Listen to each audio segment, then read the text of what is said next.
टिल्लू बंदर एक दरख्त से दूसरे दरख्त पर तेजी से छलांग लगाते हुए अपने आप से बोल रहा था, जल्दी जल्दी कर टिल्लू जल्दी, रात होने से पहले तुझे घर पहुंचना है वरना अम्मी की डांट सुननी पड़ेगी।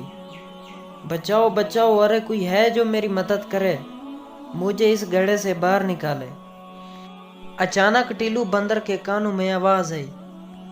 टिल्लू आवाज की सिमत बढ़ा और इधर उधर देखने लगा, मगर उसे कोई नजर नहीं आया। अचानक उसकी नज़र गड्ढे की तरफ गई तो वहां एक शेरनी फंसी हुई दिखाई दी। टिल्लू ने डरते हुए कहा, ये क्या रानी शेरनी, तुम यहाँ कैसे फंस गई? मुझे नहीं पता टिल्लू भाई, मेरे बच्चे भूखे थे, मैं तो जल्दी जल्दी जा रही थी। इस गड्ढे पर बहुत सारे पत्ते पड़े हुए थे, मैंने जूं ही यहाँ छलांग मारी तो एकदम इसमें गिर गई। ये कहकर रानी शेरनी रोने लग गई। टिल्लू ने कहा, अच्छा अच्छा तुम रोना बंद करो, मैं तुम्हें बाहर निकालने का इंतजाम करता हूँ। टिल्लू कुछ ही देर में कहीं से रस्सी ढूंढ लाया और कहा, ये लो, इसे मजबूती से पकड़ो और बाहर आ जाओ। कुछ ही देर बाद शेरनी बाहर आ गई। जैसे ही शेरनी बाहर आई, टिल्लू बंदर डर के मारे दरख्त पर चढ़ गया कि कहीं शेरनी उसे खा ही न जाए। रानी शेरनी ने कहा, अरे बंदर भैया, तुम मुझसे क्यों डर रहे हो? तुमने तो मेरी जान बचाई है, मैं तुम्हें शुक्रिया कहती हूँ और मैं तुम्हारा एहसान ये कभी नहीं भूलूंगी।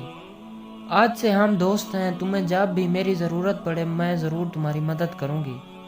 टिल्लू ने कहा, अच्छा अब मुझे जाना होगा, मेरी अम्मी मेरा इंतज़ार कर रही होंगी। रानी शेरनी ने जाते हुए कहा, हाँ मेरे भी बच्चे भूखे हैं, फिर मिलेंगे। वो दोनों एक दूसरे को खुदा हाफिज़ कहकर अपनी अपनी राह चल दिए। कई दिन ऐसे ही गुजर गए, दिनों में आपस में मुलाकात नहीं हुई, मगर एक रोज रानी शेरनी ने वाकई अपने दोस्त का एहसान का बदला चुकाया।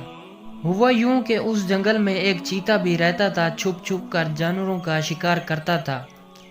एक बार शिकार तलाश करते हुए वो उस दरख्त पर चढ़ गया जिस पर टिल्लू का बड़ा सा घर भी था।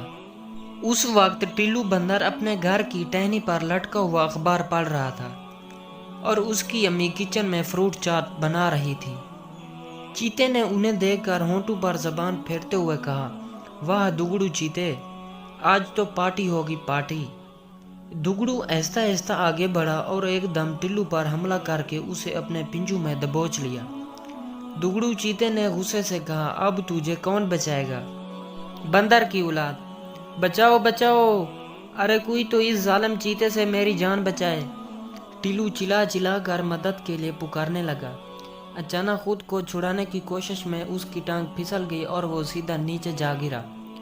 दुगड़ू चीता भी फौरन छलांग मार कर नीचे आ गया और आहिस्ता आहिस्ता बंदर के पास आते हुए कहने लगा, अब तो तुम्हारी टांग भी टूट गई, भाग भी नहीं सकते तुम। लेकिन अचानक से दुगड़ू रुक गया और डरते हुए कहने लगा, रानी तुम मेरे रास्ते से हट जाओ।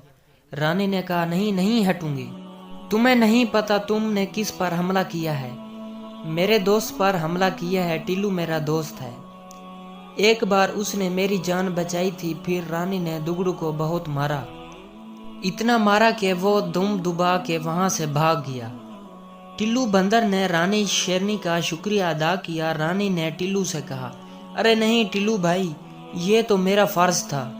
दोस्तों, अगर आपने हमारे YouTube चैनल को अभी तक सब्सक्राइब नहीं किया तो इसको ज़रूर सब्सक्राइब कर लें ताकि आने वाले वीडियोस आपको फौरी मिलती